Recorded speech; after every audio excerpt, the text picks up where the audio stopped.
শিবরাত্রির পুণ্যতিথিতে শিব পুজোয় ব্রতী হয় মহিলা পুরুষ সকলে। শিব পুজো উপলক্ষে সেজে উঠেছে বিভিন্ন শিব মন্দিরগুলি। শাস্ত্রমতে পূজিত হবে মহাদেব। মঙ্গলবার থেকেই মানিকচকের গঙ্গাঘাটে দেখা গেল ভক্তদের ঢল। সকলেই গঙ্গা নদীতে ডুব দিয়ে গঙ্গা জল নিয়ে রওনা দেয় বিভিন্ন মন্দিরের উদ্দেশ্যে। জল শিবলিঙ্গের মাথায় ঢালবে ভক্তরা। মানিকচক ঘাটে মালদার বিভিন্ন এলাকা থেকে ভক্তরা আসেন। যে কোনো অপ্রীতিকর ঘটনা এড়াতে তৎপর ছিলেন মালদা তথা মানিকচক থানার পুলিশ। পাশাপাশি চিকিৎসা পরিষেবার ব্যবস্থা করা হয় মানিকচক ব্লক স্বাস্থ্য বিভাগের তরফে। শিব ভক্তদের মন্দিরের উদ্দেশ্যে যেতে যাতে কোনো অসুবিধা না হয় তার জন্য মালদা মানিকচক রাজ্য সড়কের উপর করা হয় ক্যাম্প।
বাইরে যাবেন না কোন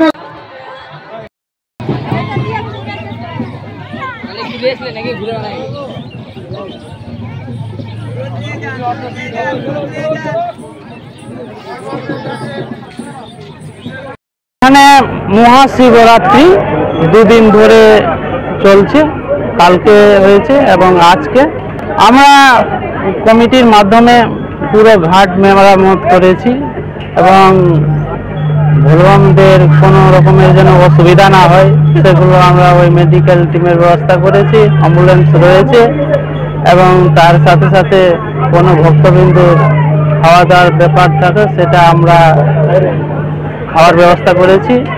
এখানে অন্য রাজ্য থেকেও শিব ভক্তরা আসেন, যেরকম পার্শ্ববর্তী রাজ্য ঝাড়খণ্ড, তাছাড়া আমাদের উত্তর দিনাজপুর, কাচল, শামসি, এখানে এসে নদীতে স্নান করে পুজো অর্চনা করে জল নিয়ে বিভিন্ন মন্দিরের উদ্দেশ্যে রওনা দেয়।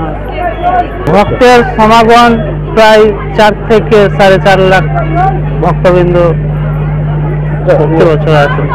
পুলিশ প্রশাসনের নজরদারি কেমন আছে? একদম যথেষ্ট ভালো, ওনারা সবসময় আমাদের সঙ্গে আছেন, কোনো ধরনের অসুবিধা নাই। পাথর ছাড়াই প্রতিকার সম্ভব। মালদার প্রাচীনতম ভৃগু বংশ জ্যোতিষী পণ্ডিত এস শাস্ত্রী।